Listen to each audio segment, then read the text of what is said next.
नमस्कार मैत्रिणींनो, खानदेश स्पेशलमध्ये तुमचं पुन्हा एकदा स्वागत आहे। तर आज आपण बनवणार आहोत चपात्यांचा चिवडा। मोस्टली आपल्याकडे काय होतं, गरमीचं जेवण जात नाही, तर अशा वेळी रात्रीच्या शिळ्या चपात्या आपल्याकडे पडून असतात। तर आपण त्यावेळेस काय करतो, त्या चपात्यांचं काय करायचं हा विचार पडतो। तर आज मी तुम्हाला तेच सांगणार आहे, चपात्यांचा चिवडा। त्यासाठी मी ते कढईवर तेल गरम करण्यास ठेवलेलं आहे।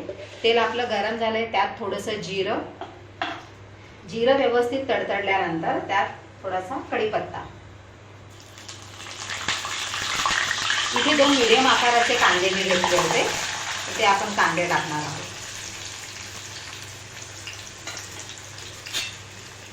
आपला कांदा परततोय तोपर्यंत आपण इथे चपाती मिक्सरला फिरवून घेऊया।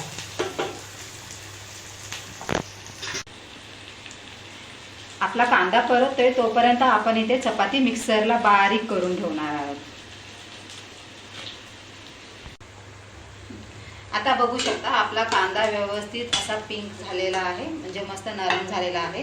तर याच्यामध्ये आपल्याला थोडंसं लाल तिखट, अर्धा चमचा मी इथे मिरची पावडर टाकलेली आहे, फक्त मिरची पावडर आहे, अर्धा चमचा हळद,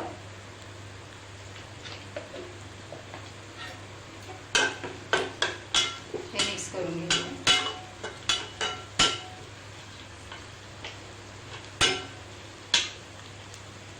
आता हे जे आपण मिक्सरला फिरवून घेतलेले होते चपातीचे तुकडे, ते याच्यामध्ये टाकायचे। तसंही चपाती करताना आपण मीठ टाकतोच, मीठची गरज नाही, पण थोडंसं आपण कांदा टाकल्यामुळे आपल्याला इथे थोडंसं मीठ टाकावं लागणार आहे। आणि कोथिंबीर,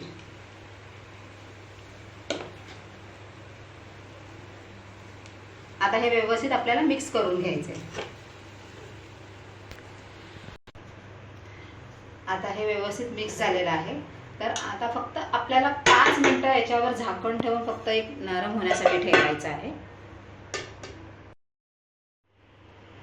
तर इथे बघू शकता आपला चिवडा मस्तपैकी तयार आहे। यामध्ये पाहिजे तर तुम्ही शेंगदाणेही टाकू शकता, पण मला शेंगदाणे आवडत नाही म्हणून मी टाकलेले नाहीये।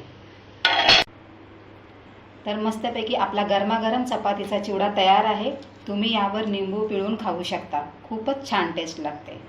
तर तुम्हाला रेसिपी आवडल्यास लाईक करा, शेअर करा आणि सबस्क्राईब करायला विसरू नका। बाय।